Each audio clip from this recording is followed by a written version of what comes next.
Hi friends, కరకరలాడే కారపూస అంటే ఎవరికి ఇష్టం ఉండదు చెప్పండి. ఇప్పుడంటే పిల్లలకి రకరకాల స్నాక్స్ వచ్చినాయి, కానీ 90s కిడ్స్కి అయితే ఇది ఫేవరెట్స్.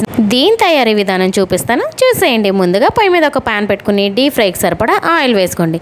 నేను ఒక గిన్నె శనగపిండి అలాగే ఒక గిన్నె బియ్యం పిండి తీసుకుంటున్నాను. దీన్ని శుభ్రంగా జల్లించుకుని దీన్ని ఇప్పుడు ఒక వెడల్పాటి గిన్నెలో వేసుకుంటే మనకి కలుపుకోవడానికి ఈజీగా ఉంటుంది. ఇప్పుడు దీంట్లోనే కొంచెం వాముని ఇలా నలిపి వేసుకుంటే టేస్ట్ బాగుంటుంది. ఇప్పుడు దీంట్లో రుచికి తగ్గట్టు ఉప్పు, స్పూనున్నర కారం వేస్తున్నాను. అసలుకైతే దీంట్లో పచ్చిమిరపకాయలని మిక్సీకి వేసి ఆ రసం వేస్తే ఇంకా టేస్టీగా ఉంటుంది. కాకపోతే టైం లేనప్పుడు ఇలా కారం వేసి కూడా మేనేజ్ చేసుకోవచ్చు. ఇప్పుడు దీంట్లోనే బటర్ అనేది వేసుకోవాలి. నిజానికి ఇంట్లో వెన్న వేస్తే చాలా బాగుంటుంది, కాకపోతే ప్రజెంట్ ఇంట్లో వెన్న లేదు కాబట్టి నేను బయట నుంచి బటర్ తెచ్చి వేస్తున్నాను. నేను దీనికి 100 grams బటర్ అనేది వాడుతున్నాను.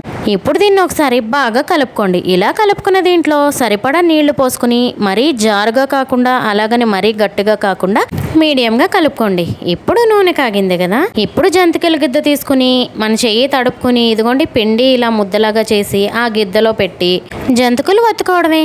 కానీ దీన్ని ఒత్తే ముందు మనం గిద్దని గట్టిగా తిప్పామో లేదో ఒకసారి చెక్ చేసుకోండి, లేదంటే అది జారి నూనెలో పడి ఆ నూనె మన మొహం మీద పడుతుంది.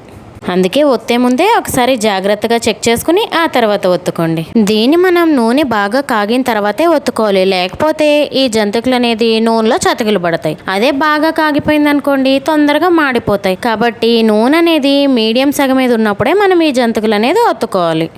నూనె కరెక్ట్ హీట్లో ఉందని ఎలా తెలుస్తుంది అంటే కొంచెం పిండి తీసుకుని దాంట్లో వేయంగానే అది పైకి రావాలి. ఆ నూనె కరెక్ట్ హీట్లో ఉన్నట్టు. ఇప్పుడు ఇది వేగేలోపు మళ్ళీ మనం గిద్దలో పిండి అనేది పెట్టుకోవాలి, టైం వేస్ట్ అవ్వకుండా ఉంటుంది. ఇది ఒక సైడ్ వేగిన తర్వాత రెండో వైపు కూడా తిప్పుకొని చూస్తున్నారా, ఇలా గోల్డెన్ కలర్ వచ్చేంత వరకు వేయించుకోవాలి. ఇలాగే మిగతా అన్ని జంతికల్ని వేసి వేయించుకుని కాస్త చల్లారిన తర్వాత ఒక స్టీల్ డబ్బాలో కానీ ప్లాస్టిక్ డబ్బాలో కానీ స్టోర్ చేసుకుంటే కరకరలాడే జంతికలు రెడీ.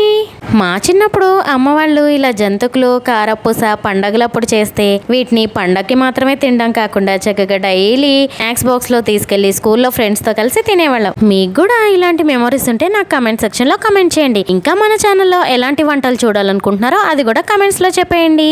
Bye friends.